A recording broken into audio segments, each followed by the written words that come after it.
guys, Chris Brandley here with Chris Brandley Art from Keller, Texas. I thought I would put together a little mini tutorial for you. If you are a beginner artist, I think this is going to be really helpful for you. So I've been teaching for a long time, and one thing that I've noticed, especially with my beginner artists, is that they have a difficult time bringing out the values in their painting. So the values are those lights and darks and getting that nice contrast within your painting. So this video is going to show you some little tips and suggestions that you can do to check those values and ensure that you're getting a really strong painting.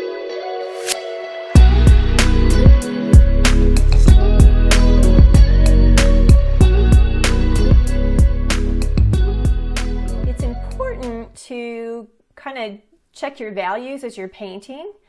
And one thing I think that will help you is if you look at your reference photo, sometimes being in color, it's difficult to distinguish the darkest values from the midtones per se. Darks to lights is pretty easy to distinguish, but sometimes it's hard to tell the depth of the darkness that you need to go. And so one suggestion that I have for you is to take your reference photo and turn it into a black and white photo. So I've got mine here in Adobe Photoshop, and I'm just going to come down here to convert to black and white. So it does have styles that you can choose from. I usually just put it on scenic landscape because that's going to give me a more accurate read. And then I can look and see the value changes between each of these planes or objects.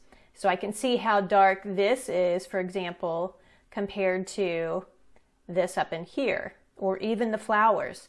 So note that the flowers, even though they're red and they're fairly dark, they're not nearly as dark as some of these shadows that are down in between these leaves, these green leaves. So another suggestion that I have for you is to take pictures of your progression along the way. So for example, this is the beginning stages of the painting. I just have the undertones on. And again, sometimes seeing it in color, it's hard to tell whether those values are accurate. And it's, it's gonna help me if I put the black and white filter on to show the darks and lights. So again, we're going to come down here and convert that to black and white. Okay, so now I can see this is the beginning stages. I've got a good dark value here, but the majority of this, for example, is all very similar.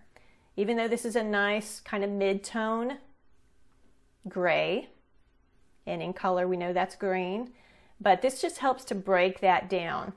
So as we progress with the painting, I know that these flowers need some punched up value so that they stand out and that we have some distinction in the petals and the background. So even though the background's a different color, the values are very, very similar.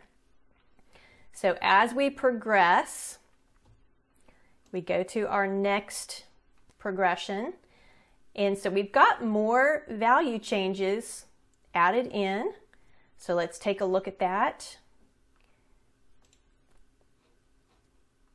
So again, you can see as it progresses, punching in those darker values really starts to bring those details forward.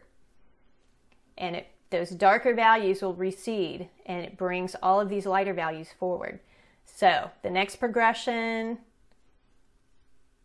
again, we're going to check that in black and white.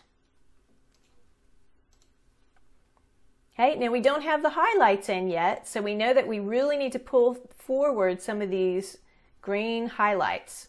So this really helps to break that down so that we can actually see what's happening. So the last stage of the painting, here's the final. We're going to check that against our black and white version. And we can see we've got lots of value changes, lots of contrast between our lightest highlights and our deepest darks.